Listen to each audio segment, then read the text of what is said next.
Okay, hello, I'm Catherine, and my colleague Jeff Goeke-Smith is with me here, and we're presenting today on ethical sustainability of digital humanities projects and designing for abandonment. So digital humanities projects tend to come and go for numerous reasons, and these can include funding sources and faculty members lose interest, institutions change their hosting agreements, and code becomes too insecure or costly to upgrade. So for the most part, these may not be terrible things, since sometimes the value of doing these projects for the field, for the faculty members, and for students is really in the doing, in the praxis, and not necessarily in the long-term sustainability. However, some projects demand higher concern for sustainability, and that can come from reasons of like wanting to maintain access to the materials and for promises made to contributors and to their communities. To that end, this talk presents key elements of sustainability for digital projects, work that needs to be built into DH projects from the very beginning and not as afterthoughts, and continue through the planning and the development and the dissemination of these types of projects. Ethical sustainability includes very well-known concepts that I'm sure most people in this room are familiar with, but it begins for us with a clearly delineated scope of a project and duration, and also very clear terms for sunsetting a project. That's not always considered. It also includes transparent terms of ownership. It includes consideration for intellectual property rights, the rights of partners, and also terms of ownership, authorship. And finally, it includes development with open source tools that have a pretty wide base of user support. So this presentation today will look closely at one sustainability strategy that Matrix has recently adopted, and it's a strategy that we're calling the process for designing for abandonment.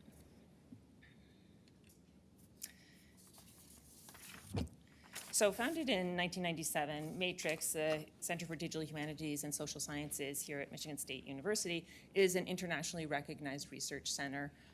We work with museums, libraries, archives, and heritage sites to digitize, preserve, and provide access to collections of cultural and historical materials. And while we have a long history of working with partners from different backgrounds, we are particularly committed to working with African scholars and institutions on projects related to African history and culture. As a soft money center, Matrix operates on limited term grants to fund our projects. And when grant funds run out, there's little to no support for hosting and maintenance and updates. Within the digital humanities, there are, as most of us know, there are many grants for starting projects, but there are very, very few for sustaining them. Fortunately for Matrix, we've been able to maintain access to the majority of our grant-funded projects since we were founded. To do so, we've adopted 3 strategies that work well for major projects. We propose projects as part of new projects as part of older projects. We use the same underlying homegrown open source digital repository structure called Cora that can be updated for all projects when a new project is funded. And we sustain our own server and hosting environment. A good example of how this strategy has worked is the Quilt Index.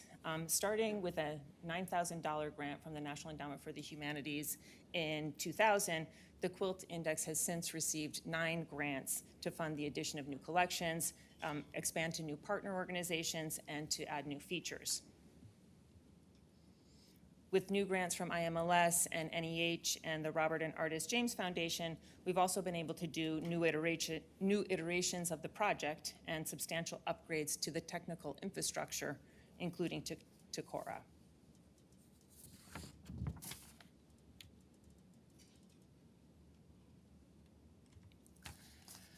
However, we have run into a number of problems with this strategy. The strategy of using a new grant to fund the updates of older ones.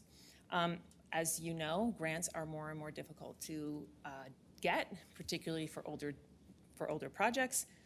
Server-side languages used for many DH projects often only have a supported period of 3 or less years, and this is usually less than the funding cycle for particular grants, and that means that sites and their infrastructure can be obsolete and have security risks even before you launch them.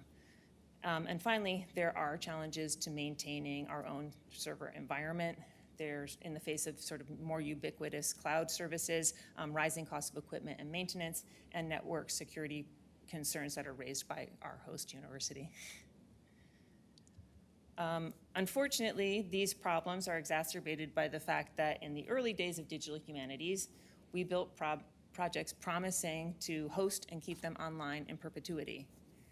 This is a term that we're no longer allowed to use by our university. But strangely, many of our early pre-2005 projects are still online and relatively inexpensive to maintain because they're primarily static sites built on XHTML and CSS. Most still render, these are 2 examples, however imperfectly, and they're pretty easy for the Internet Archive to crawl and capture, fully capture.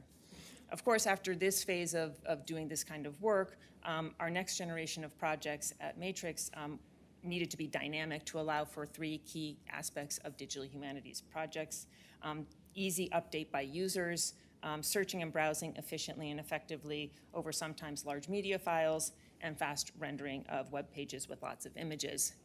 This was and still is the era of WordPress, Omeka, Drupal, and the ubiquity of server-side languages like PHP, Ruby, C#, and Java.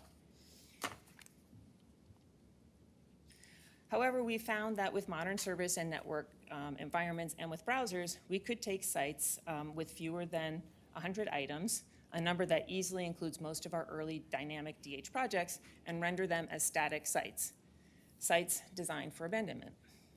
We've recently developed a static website generator that allows us to convert all of the content that was previously generated dynamically and render it out as static pages. Then we use Java in the browser to maintain basic dynamic capabilities. During the static build process, an index is generated for the web browser to download and use when a user wants to search the site. In addition to being easier to host, the average load time for these pages is much faster, as there's no dynamic language to run in the background or a database to query. There's just a single file on the web server to be delivered. Let's see.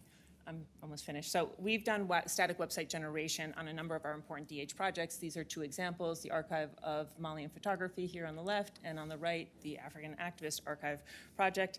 And we have several others that are in the queue to be converted. And finally, we're investigating automated publishing of complete websites to third-party archives like the Internet Archive. And we're shortly developing a paper that will explain the technical parts of this in more detail, but we'd be happy to answer questions you might have about static website generation in the question and answer session. Thank you.